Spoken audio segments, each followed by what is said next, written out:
Restons en éducation pour parler de la promotion des valeurs socioculturelles. L'UNESCO, aux côtés de l'association humanitaire J. Amos, organise dans les 10 régions du pays une caravane pour le suivi des activités socio-culturelles, artistiques et sportives, dotation des instruments de musique patrimoniaux en faveur des enfants vulnérables et des établissements scolaires.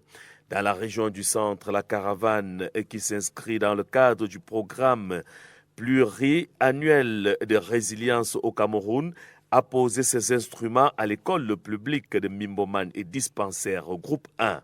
Vous avez pris part à cette caravane. On fait le point avec vous, Marie-Noëlle Ndjamel. Soutenir la santé mentale et le bien-être psychosocial des enfants et enseignants touchés par les crises, c'est l'objectif visé par le programme pluriannuel de résilience au Cameroun. Nancis Martial Ndouanigui, représentant de l'association humanitaire GEAMOS Centre. Déjà, ce qui est important dans la société, si déjà on ne se retrouve pas à avoir des moments d'épanouissement, il ne serait pas possible pour nous de pouvoir faire des projections. C'est la raison pour laquelle la culture est en première page de ce qui doit être pour une certaine relaxation et à mieux réfléchir. Puisqu'il faut partir depuis le bas âge, leur donner déjà une certaine éducation. Aux côtés de l'association humanitaire, il était question pour l'UNESCO de veiller au suivi de l'utilisation des outils mis à la disposition des établissements ciblés par le programme pluriannuel.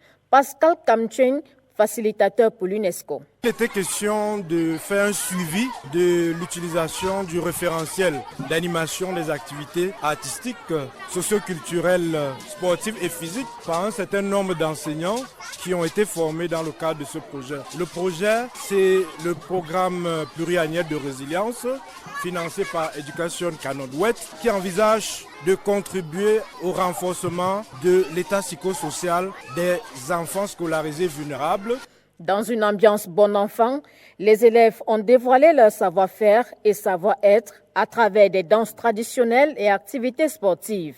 Une satisfaction pour la directrice de l'école publique de Mimboman dispensaire groupe 1, et toi Marie-Josée. Le passage de cette caravane dans mon école me réjouit beaucoup. Je suis directrice d'une école de 576 élèves et parmi ces 576, les 2 tiers sont des déplacés internes et des réfugiés. Ils sortent beaucoup plus de la RCA, le Tchad.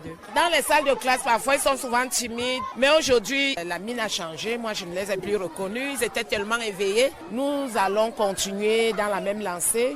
Pour les acteurs du jour, cette rencontre festive est une véritable source d'apprentissage. Je m'appelle Ekomo Abomo Emilienne Florence Dalivia. Je fais la classe du CM2 du groupe scolaire Mimboman dispensaire groupe 1. J'ai appris que les danses traditionnelles sont bien pour nous, pour ne pas oublier nos coutumes et continuer à danser les danses de chez nous. La caravane pour le suivi des activités socioculturelles, artistiques et sportives, la promotion du patrimoine culturel et dotation des instruments de musique patrimoniaux en faveur des enfants vulnérables des établissements scolaires se poursuit dans les 10 régions du pays.